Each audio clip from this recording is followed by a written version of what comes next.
Voltando aos nossos comentários a respeito de textos da Palavra de Deus, quero, a partir de hoje,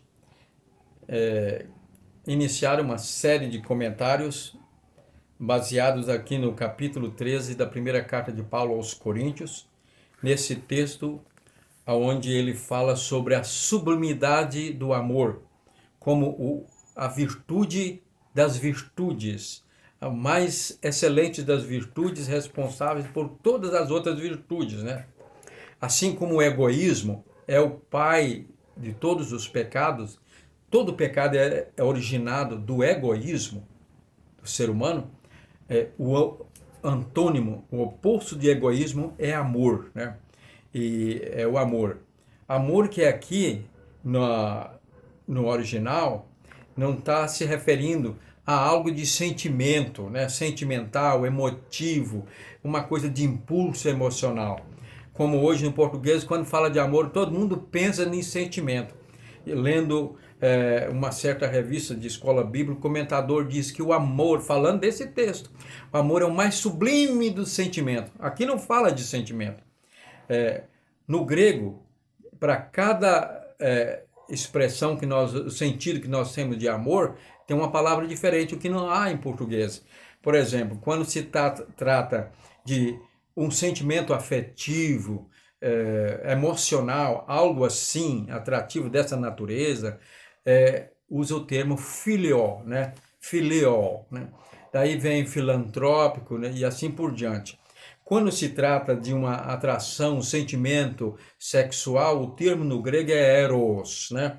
Mas quando se trata de a prática do bem, como diz o Senhor Jesus, amarás o Senhor teu Deus de todo o teu coração, de toda a tua alma, toda a tua força, todo o teu entendimento, e o próximo como a ti mesmo, que se refere não a sentimento, mas aquela consciência e atitude e ação de praticar a benevolência, praticar o bem, né? Fazer aquilo que é moralmente correto, certo, que é uma obrigação moral, independente de eu estar sentindo vontade, emoção para fazer aquilo ou não. Por exemplo, quando Jesus enfrentou a cruz, ele amou-nos de tal maneira que enfrentou a cruz. Mas isso não tinha nenhum sentimento positivo. Ele chegou a orar lá no jardim do Getsemane para o Pai, né? Se for possível, passa de mim esse cálice, essa hora. Mas não seja feita a minha vontade, sim a tua. Então, esse é o amor que está dizendo aqui que Paulo usa, né? Em outros lugares também no Novo Testamento. E a palavra aqui é agape, né? Quando é só a palavra agape, a virtude em mim, que eu devo ter é agape, né? Só a virtude. Agora, quando se trata de eu praticá-la, aí usa agapen, né? Então, vamos ler o que diz aqui o apóstolo Paulo. Depois de ter falado dos dons espirituais, ele mostra o seguinte, que esses dons são importantes, mas o mais importante é o amor. Esse amor de Deus, né? O amor divino, sobrenatural, o amor que depende de uma decisão da vontade, né? E não de um sentimento. Ainda que eu fale as línguas dos homens e dos anjos, se não tiver amor, serei como o bronze que soa ou como o símbolo que retine. Ainda que eu tenha dom de profetizar e conheça todos os mistérios e toda a ciência, ainda que eu tenha tamanha fé a ponto de transportar montes, se não tiver amor, nada serei. Ainda que eu distribua todos os meus bens entre os pobres, ainda que eu entregue o meu corpo para ser queimado, se não tiver amor, isso de nada me adiantará. O amor é paciente e bondoso. O amor não arde em ciúmes, não se envaidece, não é orgulhoso, não se conduz de forma inconveniente, não busca os seus interesses, não se irrita, não se ressente do mal. O amor não se alegra com a injustiça, mas alegra-se com a verdade. O amor tudo sofre, tudo crê, tudo espera, tudo suporta. O amor jamais acaba. Esse texto muitos diz aí que é um poema. Não tem nada a ver de poema. Na poesia tem aquela liberdade de usar as expressões como hipérboles, exageros, palavras figuradas. Aqui está falando de doutrina, de fundamentos teológicos. E então aqui Paulo está abordando sobre os atributos do amor. Esse termo atributos do amor foi usado por Charles Finney, que foi um dos maiores evangelistas e pregadores avivalistas do século XIX. Fez uma obra e o importante é que ele fez uma revisão da teologia, voltando para o Novo Testamento, rejeitando a predestinação, aceitando o poder do Espírito Santo nos dias atuais. Inclusive, ele buscou o batismo do Espírito Santo secretamente, recebeu no seu escritório de advogado e dali se tornou um evangelista que ganhou mais de 500 mil de almas nos Estados Unidos em cerca de 2 a 3 décadas. E ele, então, a sua obra está traduzida para a português, que é a Teologia Sistemática, e fala dos atributos do amor. Essa obra, eu tive a oportunidade de assistir a aula com um professor americano, traduzindo na sala de aula no seminário.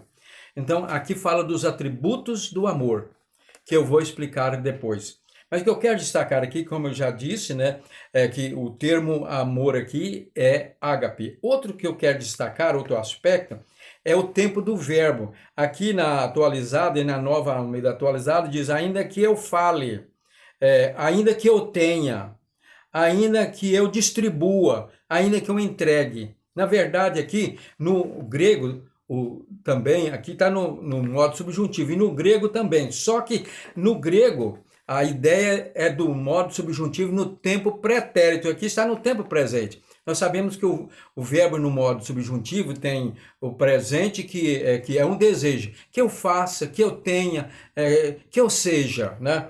E no futuro a expectativa, ele dá a ideia de expectativa, o verbo no tempo subjuntivo futuro. Quando eu tiver, quando eu distribuir, né? E assim é o tempo do verbo subjuntivo futuro. Mas aqui o correto está na linguagem de hoje, traduzido da maneira correta, que diz, se não tivesse amor, né? Ou então ficaria o seguinte, ainda que eu falasse as línguas dos homens e dos anjos, ainda que eu tivesse o dom de profetizar, ainda que eu distribuísse todos os meus bens, ainda que eu entregasse o meu próprio corpo. Por quê? O pretérito substantivo fala de hipótese e não de algo que acontece, que é possível acontecer. Uma hipótese de algo impossível de se tornar realidade. Por que isso? Porque quando a gente lê o texto aqui, quando Paulo disse, eu passo a mostrar a vocês um caminho mais excelente, ainda que eu tivesse todas essas virtudes, fizesse milagres, removesse montanhas, parece que é possível você realizar tantas coisas assim com a fé, por meio da fé, sem ter amor. Mas o que Paulo está dizendo aqui é uma hipótese. É impossível você realizar isso aqui se não tiver o amor, que é viver de acordo com a vontade de Deus. Jesus disse, aquele que tem os meus mandamentos, os meus ensinamentos e os guarda, esse é o que me ama. Então, amor aqui é ação, agir de acordo com a vontade de Deus, com o que é certo, com o que é moralmente, eticamente certo, independente de sentimento, de emoção, de disposição de fazer aquilo. Mas eu tenho que fazer, eu vou fazer. É isso que é o amor no sentido agape. E quando ele está em mim, é virtude agapen, né? Portanto, nas próximas oportunidade, eu vou começar então a explicar cada uma desses atributos do amor, né? Que ele fala aqui das ações relacionadas com o amor, que só tem efeito, só é possível acontecer se realmente nós amamos. Então, para reforçar, não quero dizer que às vezes dá para entender que é possível um cristão viver essa fé sem amor e praticar tudo isso. Não acontece. Só acontece para aqueles que realmente amam. Porque o verbo aqui está no pretérito do subjuntivo, da ideia, sentido de uma hipótese impossível de ser realizada.